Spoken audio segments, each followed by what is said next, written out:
I just heated this up. It's burning hot. Now you can have everything. One of America's safest crossovers, well equipped for under $24,000. Get $3,000 cash back and make no payments for 90 days or 0% for 84 months. Anthony Bourdain in Seattle, where pot is legal, chefs are creative, and grunge heroes are Let the silverware and your coffee cups soak. This one's too burnt. Sunday at 9 on CNN. I'll sit down for a couple minutes, and then I'll get back up and do some laundry. From securing financing and investment, to navigating real estate matters, to protecting your brand, and succession planning, we're in your corner every step of the way. Let's say you want to watch your favorite shows, but you don't have your TV handy.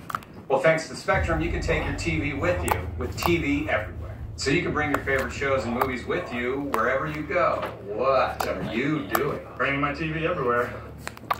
Download your favorite channel apps on your Apple and Android devices and take your TV everywhere. I got one for you. Can you shut 3 lights out for me? Yeah, After? Whenever you're done, set 3 lights out. At Murray Plum & Murray, we believe that compassion and the law go hand in hand. From employment and civil rights to criminal matters, we're here for you, in and out of the courtroom. We work hard to protect what matters most.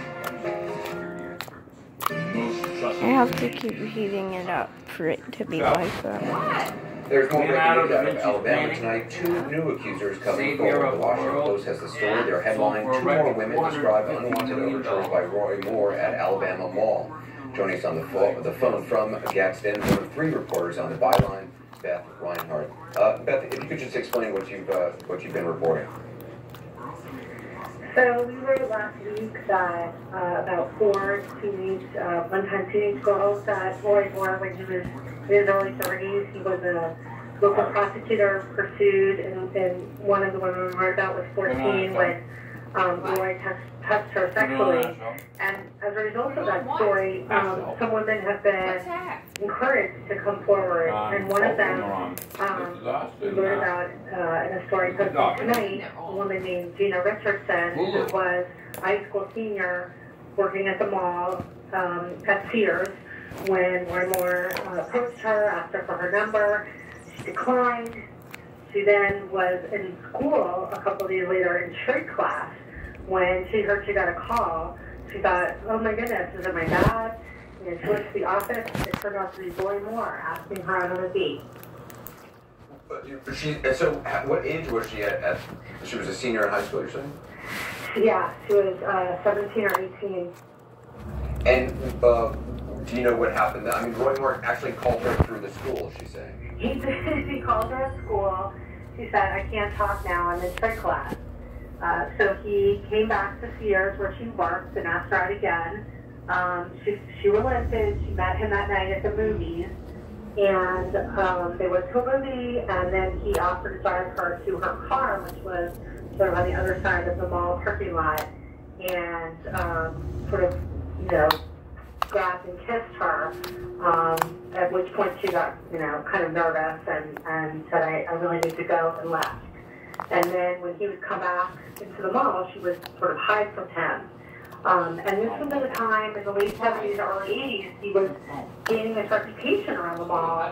We talked to a number of women around the mall who back then were asked out by him. Some declined, some did go out on dates with him, but they say he was a constant presence at the mall. And, he was constantly going after girls who were teenagers or were in some cases in their early 20s. And is this, you said that this is the one person, is there a second person who's also come forward? Yes. Right. Yes. There's another woman that we have an on-the-record interview in our story. She works at another store. No. And, in the same mall. In the same mall. No. Yes. And What are you she looking describes for? how, Purple one. Roy Moore would come in frequently. There's 3 baggies right there. He It wasn't a persisted. baggie. I She finally took them out of complained bowls her and put them in manager baggies so we could wash at them. the time, and So it just seems that he was, I need it in a bowl. constantly You're at not the mall taking and all my asking bowls. out. Don't tell me to Of whom shush. thought flattering and did go out with him. Some of whom thought very uncomfortable about it. Were you able to confirm with the person who was the manager at the time? Unfortunately, that manager has passed away. That's it. There have also been reports, I think the first one was in, if I'm not wrong, in Alabama.com, I believe, and our correspondent Gary Putman talked to somebody who worked, I think it was in a record store last night, who remembers there being questions raised about Roy Moore being told to alert store security or mall security if Mr. Moore was seen in the mall. Have you heard anything more about that? We have heard that, but what's in the story that we posted tonight is really what we substantiated on the record, which is, we quote women who talk about being pursued by Roy Moore when they were teenagers, and as much as we could, we corroborated their stories. And Beth, obviously the question that some people will ask is why, is it now that these women are coming forward? What did they say to that? Well, what's your sense? I would say the women that we talked to, for example, this high school senior, contacted the Post after she saw the story that we wrote last week, which included an account of a woman who, when she was 14, Roy Moore picked her up around the corner from her home and took her to his house and touched her intimately. So she read that story and she contacted the Post, and she said, I want to tell you what happened to me. And she told us the story about how he had called her in trick class and asked her to the movies. Well, Beth Reinhardt from Washington Post, I appreciate it. Thank you very much. I want to bring back in the panel. Amanda, often, I think somebody on the show said last week, this is early days. These are the first reports coming out. Who knows what's going to happen over the next couple of weeks? And we're hearing more now reports, or at least more women coming forward saying something happened with them. Yeah, and I think the people of Alabama have to take a look. These are their sisters, daughters, wives, aunts coming out and saying, this happened to me. And this isn't going to be an issue that is settled by the Washington Post or Mitch McConnell or someone else in Washington. The people of Alabama have to decide this issue, and Republicans in Alabama in particular. The governor of Alabama is a woman. Her name is Kay Ivey. She is running for re-election in 2018. She got that appointment after Governor Bentley left office. She is going to have the spotlight on her because she does have the tools to do something about this. She has not wanted to make any adjustments. She has said very recently that I will vote for Roy Moore. I have no reason not to. I think she needs to come under a lot more scrutiny because she has the power to delay an election. She has the power, Luther Strange resigns, to appoint someone else. The people of Alabama have to stand up because they will either lose this election and hand it to the Republicans in Alabama will hand the seat to a Democrat, or they can say, this is not a man that will represent our party, and we are going to take action and change things. And I will be deeply disappointed if a female governor does not do something soon. Ed, does it creep you out at all, the number of people just alone in this mall who have now come forward and said, oh yeah, he used to stroll around here, Yeah, look, when you describe Anderson's behavior to me, when that reporter describes behavior to me, or when whatever the magazine described Ted Kennedy and Senator Dodd, what they did to that waitress, it creeps me out. I have a daughter, I have 2 daughters, it creeps me out. But here's the question, and again, I would ask Ed Beth Ryan to make sure and propose her. In any political campaign, when you do an opposition play, I'm not saying this, but I'm saying when you do an opposition play, you go piece by piece. There's no knockout blows. It's death by 1,000 cuts. And Roy Moore is being cut 1,000 times. And all I'm saying, I'm not saying these women aren't being truthful. I don't know. But the people of Alabama deserve to make the decision. And I want to know now whether the Washington Post had this information 3 months ago and waited until after the primary. And look, this is all factors. And we're not going to know before the election. And I think the people of Alabama get to decide who they want to represent them. By the way, this thing about Sessions coming in, they did polling. Sessions won't win a write-in. As Mark said, and it's not Mark's thing, he's a lawyer, did more than politics. That Sessions thing is a red herring. The question is going to be these 2 guys. Who's it going to be? And the people are going to decide. And I hope, just like they did with Trump, when the country told them, Anderson, I sat in the top executive of one of the other networks, and he told me we never thought Trump could win after Billy Bush, and he won.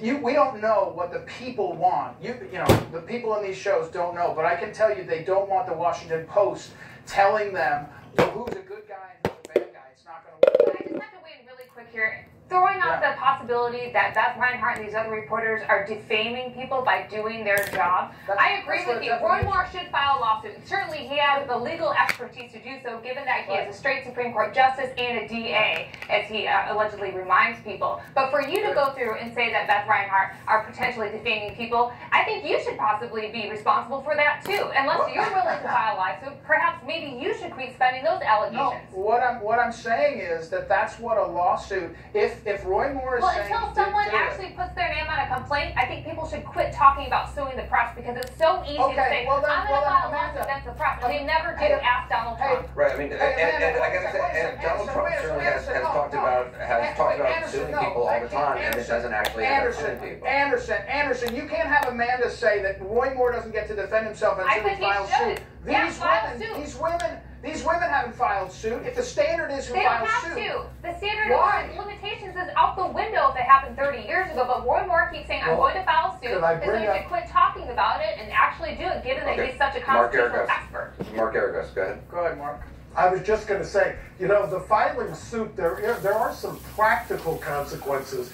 I mean, you know, that was kind of the approach that Bill Cosby took, which is filing against his accusers. It's been kind of the approach that some of these other Hollywood types have taken, where they're filing suit against the accusers. That's generally not a great path to go down.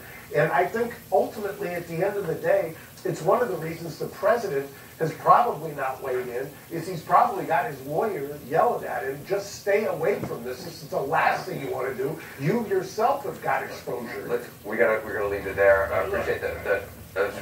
David, quickly.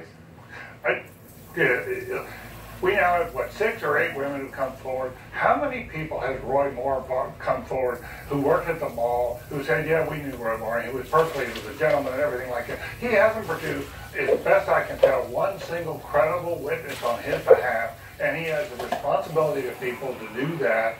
He has a responsibility as a Republican to his party.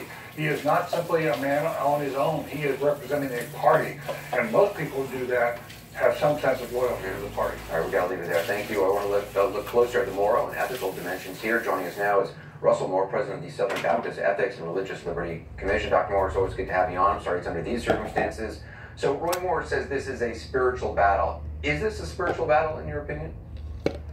Well, I don't generally like it when people use the language of spiritual warfare about their political ups and downs, because I believe that spiritual warfare is real.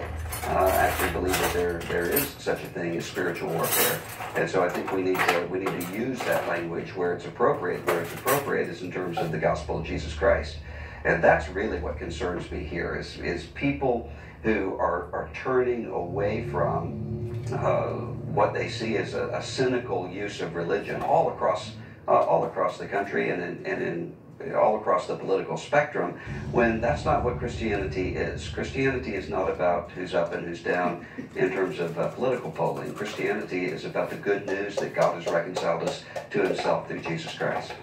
You know, we have heard people, supporters of Moore in Alabama, saying, you know, talking about biblical precedent, about, you know, the age of men and women who were involved in each other in the Bible.